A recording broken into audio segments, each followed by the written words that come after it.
You're with Julian on the Brown Note and MAGALOPOLIS. A look at the very telling cabinet proposal appointments by Donald Trump. If anyone thought that the first Donald Trump tenure in office was going to be replicated this time and that they could basically get through it, nothing has shown that to be farther from the truth than the cabinet appointments. I think part of this, I'm going to reference Jonathan Friedland's piece.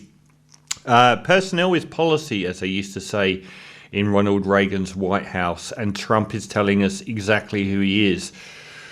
There are a number of elements that I still don't really fully get here, and it goes in gradations of seriousness.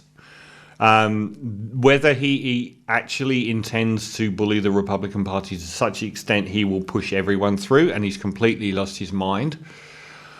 Whether these are...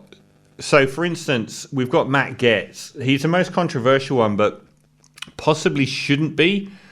And there are a number of ways at looking at Matt Gaetz and the fact that Trump is trying to appoint him as the most senior law enforcement officer in America. He's been under investigation for 2 years for serious problems and for child sex trafficking, statutory rape. No charges were brought. And the fellow representatives of the House, where he was one of the members of the House, were running an ethics committee inquiry into Gaetz.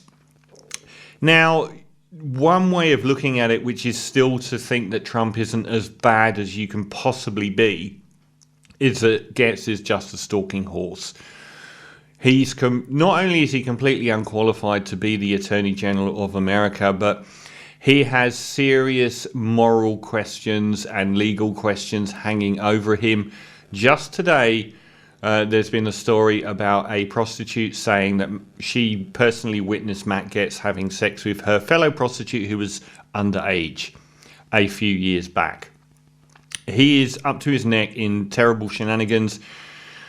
One way of looking at the potential appointment of Matt Gaetz, who has also... besides allegations of underage sexual abuse, allegations he engaged in illicit drug use, displayed to colleagues on the floor of the House nude photos of previous sexual partners, converted campaign funds for personal use, and accepted banned gifts.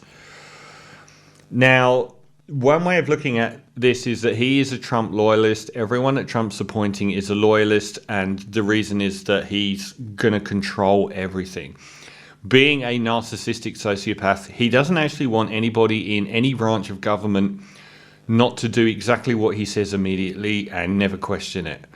But I'm personally leaning towards the fact that Matt Gaetz is a Trojan horse, that the fact that Trump is appointing him is so that the Republicans and Trump can both back down on this one and push the other worst candidates, given their positions, through. They can say, look, we stood up to this one absolutely contestable human being who's not in any way qualified for the position and is up to his neck in the most horrendous corruption charges. Okay, we didn't do this one, so we're going to push the rest through. That's one way of looking at it. The other way is that he is simply going to insist on absolutely everything. And then the reason would be that Matt Gaetz is in the position of Attorney General to prosecute every single person that Trump feels has slighted him. Real dictator stuff. And it's still real dictator stuff even if that doesn't happen. But that would be quite astonishing. The other thing is that Matt Gaetz's ethics committee hearing was to be released 2 days before he resigned to take on this new role as Attorney General. So it could be also to reward him and then push him into another position. So because he's no longer a member of the House of Representatives, they didn't release the Ethics Committee due 2 days later. And it's sealed and never to be released, which is quite astonishing when you consider the position. But that's one way of looking at it, is that Trump never intends for him to become Attorney General. He's just the most egregious pick that virtually all Republicans hate. So they will say, look, we can stand up to Trump. And Trump will say, look, I can be reasonable. But everything about this guy is screaming that he like on this, like if he was on a power trip last time, the important thing to notice about Trump's appointments to cabinet last time is they were completely reasonable, independent people with a lot of experience. And this time he's gone the opposite way, which is to denude any appointment to cabinet of having any autonomy at all. All people that are hugely indebted to Trump, that he believes that he can control 100% and never have to put up with an independent thought. Mind-blowing stuff. But whether Gaetz is the real deal or a Trojan horse, I have to assume he's a Trojan horse at this stage, and that the Republicans will never let him pass. But given that he will likely prosecute every single one of Trump's enemies if he's Attorney General, then it is potentially possible that it's a serious choice. Personally, I think the next two are worse. No, I don't want a Microsoft update. Thank you. Peter Hegseth for Secretary of Defense, a man that served as a prison guard in Guantanamo Bay and as a presenter on Fox News in recent years, is set to be in charge of the mightiest, richest military in human history. He's the weekend host for Fox News' breakfast show. He did serve in Iraq and Afghanistan at a not particularly high level, and has never ran any sort of organization with 3 million staff members and the $700-800 billion yearly budget that is the American military. And he also has some ideological concerns around his Christian nationalist tattoos, which celebrate the Christians murdering Jews and Muslims in the holy wars, which is a bit strange. And he also backs ultra-right Jewish fundamentalists who seek to rebuild the ancient temple. So he has no experience at all of being in a position of the power that he's in. And last time around, Trump chose somebody that was completely realistically qualified in an experience level. So I can't assume that he's using everyone for Trojan horses, and this must be a genuine pick. One part about Gaetz's previous life is that he has come out and attacked wokeness in the army.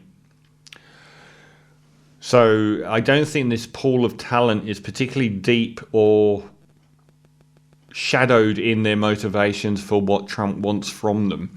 Though I believe obsequience is ahead of ideology in every pick, and he expects them all to do his bidding. But that's potentially one of the most dangerous ones, even above the Attorney General, is somebody being in charge with the American military. The enemies or rivals of America will be laughing their backsides off, in between slightly cowering in terror that this guy might do something absolutely insane and have the backing of Trump, or more likely that Trump would order him to do something completely insane.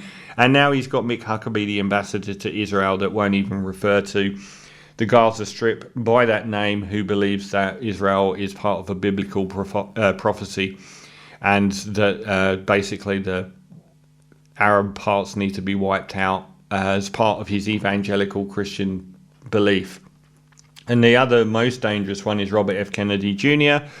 For the role of health secretary. Now we've got a complete whack job conspiracy theorist, anti-vaxxer, being promoted to the position without any experience at all in running anything completely relatable. The previous representative that Trump chose was an obstetrician who had decades of experience in healthcare. This guy's got none.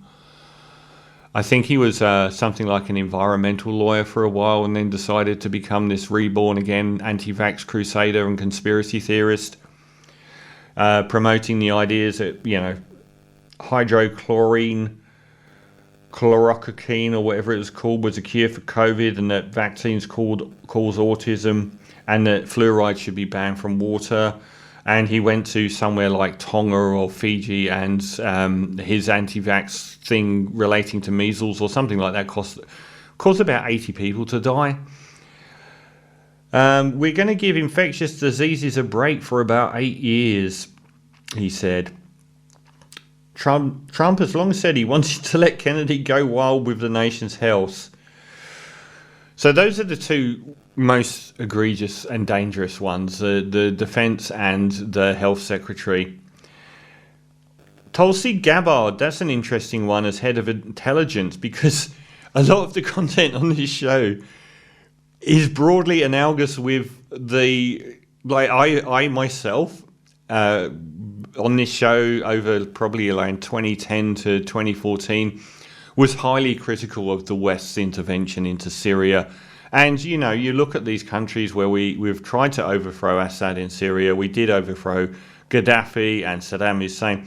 No way on earth are those countries worse off under those dictators than they have been after Western intervention, where their entire country has been reduced to rubble, where they were a once functioning society, where people were safe to walk down the streets without a head covering, and women went to university and had jobs. You think that they're better off after we invaded Iraq and overthrew Gaddafi and then led to unending war in Syria on the same side as Islamic State as well? She's broadly parroted similar narratives to what I've done on this show, which is that Assad was nowhere near as bad as the people he was fighting.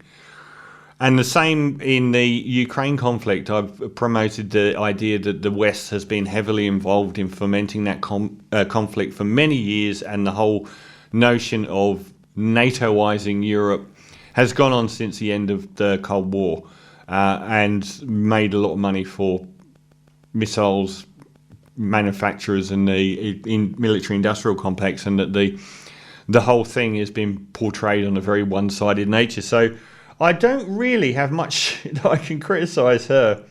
Lee Zeldin, who's the Trump's choice to head the Environmental Protection Agency, has repeatedly voted against clean water and clean air legislation and expressed doubts over climate change. No shock there. And of course we have Elon Musk, the world's saddest man, the only person in the universe that makes Mark Zuckerberg look cool. The most desperate for attention and validation human being on earth. He will be in charge of reviewing government contracts. I put a piece online about how he made the worst gamble of his career backing Trump, but that's backfired in my face massively. He will now be up to his neck in opportunities to enrich his own businesses. And apparently they're just going to go along and basically cut the government to shreds. Freeland offers a point. Gaetz and the rest are a kind of test that Putin deploys. You push your allies to defend what they know they can't defend, to make concessions that they would once have considered unpalatable. As analysis Ron Brownstein put, each surrender paves the way for the next. So now it's up to Republicans in the Senate. Will they abase themselves yet further and nod through this parade of ghouls and charlatans? Or will they at last find a backbone and say no to the would-be autocrat who's taken over the party and now looms over all three branches of government? After all we've seen these last 8 years, what do you think? Well, that's what's worrying me. The fact that he might actually intend all of them to be appointed and run those departments. It's going to be a wild ride.